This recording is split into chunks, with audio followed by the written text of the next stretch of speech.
Assalamualaikum warahmatullahi wabarakatuh. Perkenalkan, nama saya Rifansa Saiful Jamil, NIM 06132 dari kelas Informatika D. Di sini saya akan memaparkan 3 pembahasan, yaitu tentang hubungan antara teori bahasa dan otomata dengan komputasi, sejarah perkembangan bahasa pemrograman sampai saat ini, dan karakteristik dari setiap penerjemahan bahasa formal atau translator.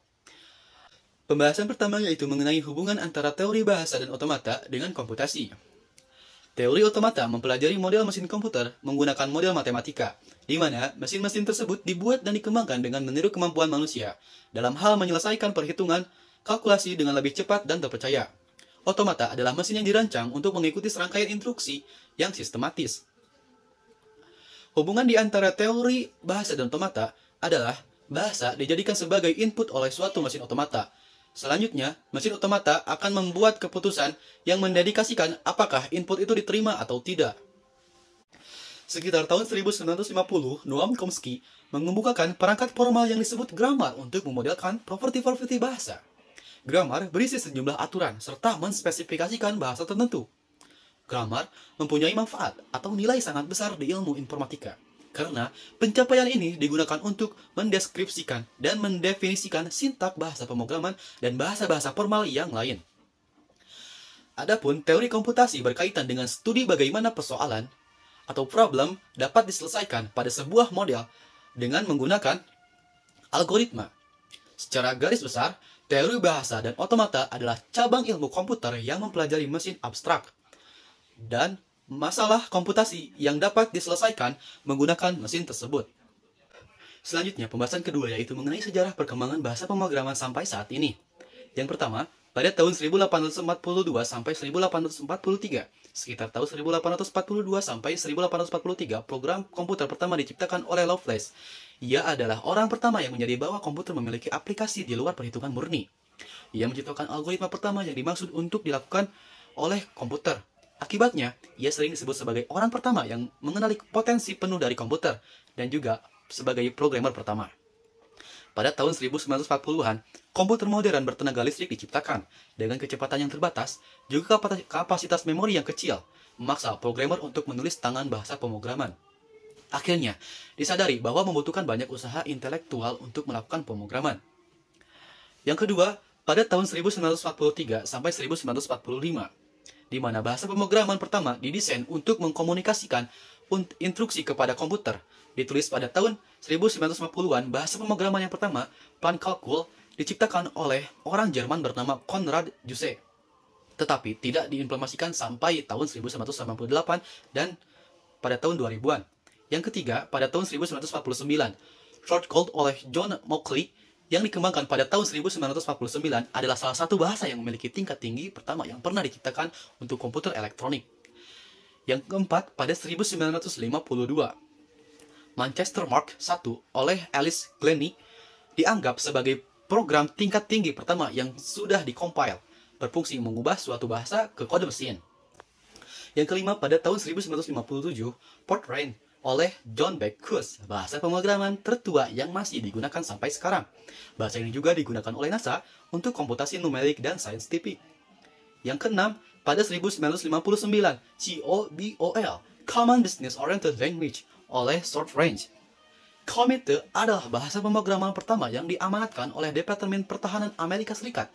Dan ini juga digunakan untuk komputasi bisnis dan dipakai untuk kartu kredit dan ATM. Yang ketujuh, pada tahun 1964, Basic Beginner of First Symbolic Instruction Code oleh John George Kenny dan Thomas Aguilar-Court didesain untuk kesadaran. Banyak game komputer yang ditulis menggunakan Basic.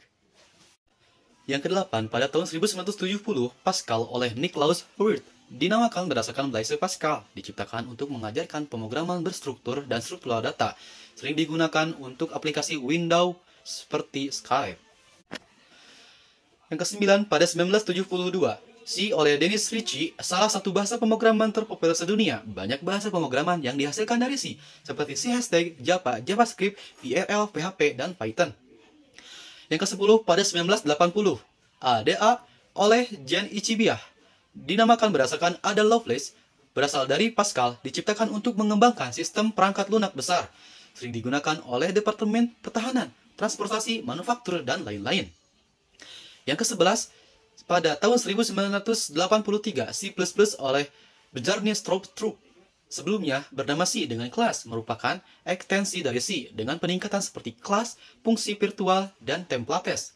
Sering digunakan untuk aplikasi komersial dan perangkat lunak tertanam, game, dan aplikasi server atau klien. Dipakai oleh Adobe, Google Chrome, Mozilla Firefox, dan Internet Explorer.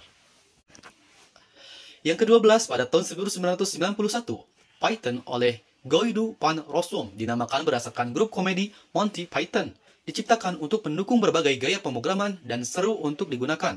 Sering digunakan untuk aplikasi web, pengembangan perangkat lunak, dan keamanan informasi. Dipakai oleh Google, Yahoo, dan Spotify.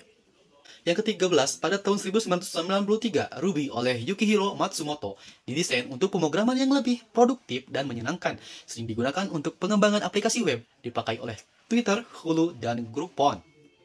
Yang ke-14, pada tahun 1949, Java oleh James Gonsling diciptakan awalnya untuk proyek interaktif TV, mempunyai fungsi cross-platform. Bahasa pemrograman populer kedua setelah Python, sering digunakan untuk pemrograman jaringan, pengembangan perangkat lunak, dan ini dipakai oleh Android. Yang ke-15, pada tahun 1995, PHP oleh Rasmus Lerdorf diciptakan awalnya untuk membuat halaman web yang dinamik. PHP juga open source atau terbuka untuk umum, sering digunakan untuk membuat atau mempertahankan kedinamisan halaman web. Dipakai oleh Facebook, Wikipedia, Digg, WordPress, dan Joomla. Yang ke-16, pada tahun 1996, JavaScript oleh Brandon Edge diciptakan untuk mengekstensi fungsi halaman web. Sering digunakan untuk mengembangkan web dinamis, dokumen PDF, web browser, dan widget dari desktop. Dipakai oleh Gmail, Adobe Photoshop, dan Mozilla Firefox. Yang ke-17, yaitu sekarang. Evolusi bahasa pemrograman masih berjalan.